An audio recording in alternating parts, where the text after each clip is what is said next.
مرحبا، لا أنا ليلى، أنا ميتة. أهلا بكم في قصتي. اسمي ليلى، وها أنا اليوم أحكي لكم حكايتي من وراء حجاب الموت. أظن أنكم تعرفونني، فقصتي انتشرت في كل مكان. أنا الفتاة التي قتلت في منزلها في وضح النهار، في بيت لطالما كان ملاذي. كان يوما عاديا، أو هكذا بدأ. كانت الشمس ساطعة وأنا أستعد لاستقبال ضيفي زياد.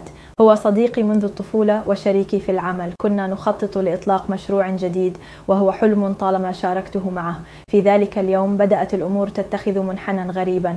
وصل زياد وكان يبدو عليه التوتر، لم يكن على طبيعته. كانت هناك نظرة غريبة في عينيه، نظرة لم أرها من قبل.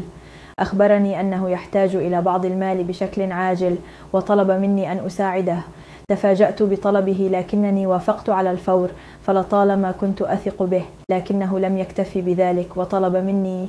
بدأ المحقق كرم في التحقيق مع الجميع، بما في ذلك جاري باسم الذي كان يمر من أمام منزلي في ذلك اليوم.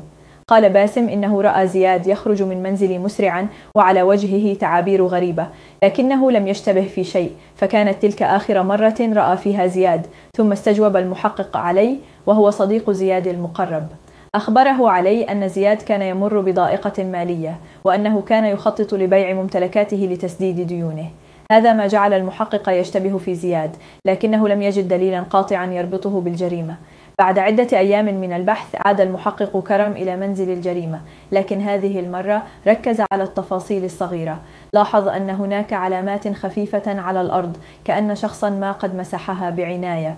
طلب من خبراء الطب الشرعي فحص الأرض، فتم العثور على أثر لبصمات خفيفة لم تكن واضحة. وبعد التحليل اكتشفوا أن البصمات تعود لزياد. لم يكن زياد وحده في منزلي، بل كان معه شريك علي الذي كان يساعده في مسح البصمات وإخفاء أدلة الجريمة. اعترف زياد وعلي بجريمتهما. اعترف زياد بأنه كان يخطط لقتلي للاستيلاء على مشروعي، وأن علي كان شريكه في هذه الجريمة البشعة. وهكذا عثر المحقق كرم على الحقيقة، ونال المجرمان جزاءهما. أتمنى أن تكون قصتي قد وصلت إليكم. أرجو أن تتذكروني كفتاة طموحة لم تستسلم أبدا حتى وهي في عالم الأموات. وبعد التحليل اكتشفوا أن البصمات تعود لزياد. لم يكن زياد وحده في منزلي، بل كان معه شريك علي الذي كان يساعده في مسح البصمات وإخفاء أدلة الجريمة. اعترف زياد وعلي بجريمتهما. اعترف زياد بأنه كان يخطط لقتلي للاستيلاء على مشروعي، وأن علي كان شريكه في هذه الجريمة البشعة. وهكذا عثر المحقق كرم على الحقيقة، ونال المجرمان جزاءهما. أتمنى أن تكون قصتي قد وصلت إليكم. أرجو أن تتذكروني كفتاة طموحة لم تستسلم أبدا حتى وهي في عالم الأموات.